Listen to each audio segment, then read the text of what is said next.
Salut et bienvenue dans cette vidéo. Dans cette vidéo, je vais t'expliquer quel type de whey choisir. Donc déjà, il faut juste que tu saches la différence entre un gainer et de la whey. Un gainer, c'est de la whey avec beaucoup de glucides. Ça ne sert à rien. Si tu achètes ça, franchement, tu n'as rien compris. Si on t'en parle, tu peux oublier. Ça ne sert vraiment strictement à rien, tu l'oublies. Vaut mieux prendre de la whey et rajouter tes propres glucides toi-même. La whey, il y a trois types de whey. La whey à base de lait, la whey animale et la whey vegan. À base de lait. Il faut juste que tu saches que la whey à base de lait est faite de deux sources de lait. Soit c'est de la source de lait de vache, donc ça c'est la meilleure source, ou alors ça va être de la source de fromage. Oui, car ils vont utiliser le fromage, donc c'est tous les déchets de l'industrie du fromage qui ne peut pas être vendu, ils sont broyés pour en faire de la whey. Donc voilà, ces avantages et ces désavantages de la whey à base de lait. Donc l'avantage qu'elle a, c'est que c'est une whey qui coûte pas cher et que le corps humain assimile assez bien. Par contre, c'est deux désavantages, elle en a bien deux, c'est que parfois tu vas avoir du mal à la digérer, donc très très mal au ventre, et que tu risques d'avoir beaucoup de boutons qui vont arriver avec. Donc, si tu as ces deux contraintes qui arrivent, change de whey tout simplement, c'est-à-dire que la whey à base de lait ne te convient pas. On va te parler aussi beaucoup d'une whey natif. La whey natif, parfois, c'est de la whey où on a enlevé le lait.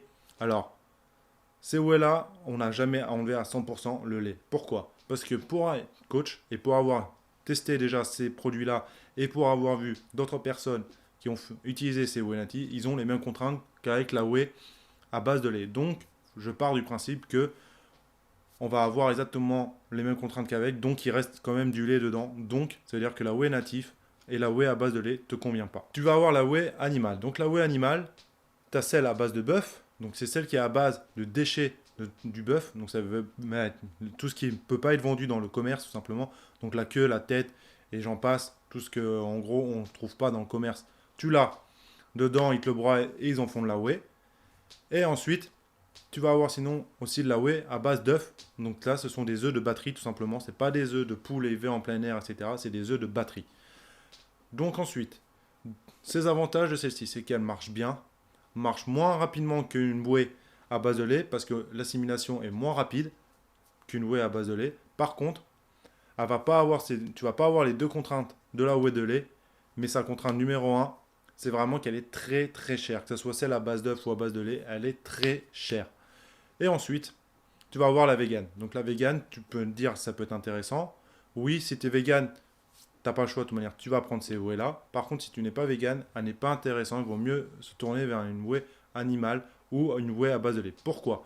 Parce que la whey vegan, déjà, la plus grande, la plus connue, c'est celle à base de soja. Le soja, sur le long terme, il peut poser problème pour la santé. Donc, je te conseille pas trop de prendre une whey à base de soja chez les véganes. Prends plutôt à base de petits pois ou d'autres sources de protéines. Et la deuxième chose, c'est que, en fait, pour avoir autant de, assimiler autant de protéines qu'avec une whey à base de lait ou animal, il faut doubler les doses dans la whey végane. Pourquoi? Parce que tout ce qui est source protéines véganes, on l'assimile bien, moins bien pour faire du muscle, tout simplement. Donc, il faudra que tu doubles ta dose de dans le shaker. Donc, s'ils te disent que le paquet fait un mois, dis-toi que ton paquet te fera un mois et demi, tout simplement. Donc, au final, parfois, c'est pas spécialement plus intéressant de prendre de la whey vegan, tout simplement. Donc, maintenant, tu sais ça.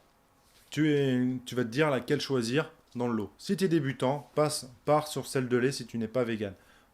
Tu vois si tu as des bons résultats, tu vois si tu n'as pas les contraintes mal au ventre et les boutons qui se font. Et si tu les as pas, garde-la. Ça veut dire que la whey à base de lait te convient très bien. Par contre, si tu as ces contraintes-là, tu peux te tourner vers une whey à base animale. Donc moi, je te conseille celle à base d'œuf parce qu'elle reste toujours un peu moins chère que celle à base de bœuf. Et puis que c'est des œufs, donc je trouve ça meilleur que manger. Personnellement, je trouve ça meilleur que manger du bœuf, de la tête du bœuf ou autre broyé, etc. Je préfère manger les œufs. Il faut juste que tu prennes en compte qu'elle aura un goût pas très, vraiment pas bon. Donc tu vas avoir du mal à l'apprécier au début et sur le long terme, tu pourras t'habituer. Et après, par contre, si tu es vegan ou que tu veux ni une whey à base de lait ni à base animale, que tu veux une vegan, je te conseille une de petits pois ou d'autres sources de protéines. Évite le soja, tout simplement pour la contrainte que je t'ai dit. Et n'oublie pas qu'il faudra que tu doubles tes doses dans ton shaker. Combien de doses mettre dans ton shaker? C'est simple. Alors, tu ne vas pas prendre la dose qui a écrit sur le paquet si tu ne comptes pas tes protéines que tu as dans ton repas. Pourquoi? Parce que si tu ne comptes pas, je pars du principe que tu n'auras jamais assez de protéines que tu as besoin dans ta journée. Vaut mieux être en surplus de protéines qu'en déficit de protéines si tu veux faire un gain musculaire. Donc comment faire? Je te conseille d'avoir au moins 30 grammes de protéines dans ton shaker. Donc tu lis sur la dose, sur ton paquet, le nombre de doses qu'il te faudra pour avoir 30 grammes de protéines. Ensuite, si tu comptes par contre tu comptes tout ce que tu manges, tu suis bien ta diète, etc., tu n'as pas besoin, parce que tu sais combien de doses il faudra que tu mettes dans ton shaker pour atteindre ton quota de protéines dans la journée. Donc maintenant que tu sais ça, tu vas dire quelle marque choisir. Toutes les marques se valent. Pourquoi? Parce qu'on ne connaît pas la provenance des produits principaux. Pour connaître la provenance du produit, il faudrait qu'il y ait écrit sur chaque paquet produit. Je prends l'exemple pour du bœuf. Whey à base de bœuf élevé en plein air, nanana, nanana. Il faudrait savoir l'origine du bœuf, le pays où il a été et comment il a été élevé. Ça, tu ne peux pas savoir. Pareil pour le lait, d'où vient le lait, de quel pays, etc., etc. On ne sait pas la plupart du temps. Donc, base-toi tout simplement en disant que toutes les marques se valent, tout simplement. S'il y a écrit à base de lait de vache élevé, nanana, c'est que tu as de la chance à trouver une whey qui correspond qui dit d'où vient le produit principal. À ce moment-là, je veux bien, tu me l'envoies dans les commentaires, tu me dises, voilà, cette whey, elle dit nanana, elle dit ça, mais il faut que ça vraiment ça soit écrit sur le paquet. Il ne faut pas que ça soit écrit sur le site ou devant, il faut que ça soit écrit au niveau des ingrédients, la provenance du produit. Sinon, il y a un secret. Il y a une whey qui est vraiment bonne, qui marche super bien, où là, tu as le meilleur résultat au monde avec. Tout simplement, c'est ne pas prendre de whey. Et oui, là, je t'ai expliqué quel type de whey prendre, etc. Moi, je te dis à la fin de la vidéo, là, de ne pas en prendre. C'est logique. En fait, tout simplement, dis-toi que si tu prends pas de whey, tu vas prendre un repas solide.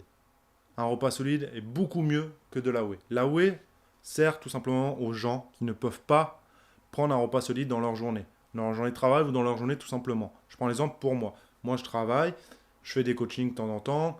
J'ai pas le temps de manger solide tout le temps. Donc, je vais prendre un shaker. C'est plus simple, plus rapide. Si toi, dans ton cas, par contre, tu peux prendre un repas solide, prends un repas solide. Prends exemple, les sportifs en général. Les sportifs en général, ils ne prennent très peu de compléments sportifs. Pourquoi? Parce qu'ils ont une nutrition adaptée à leur objectif tout le temps. Donc voilà.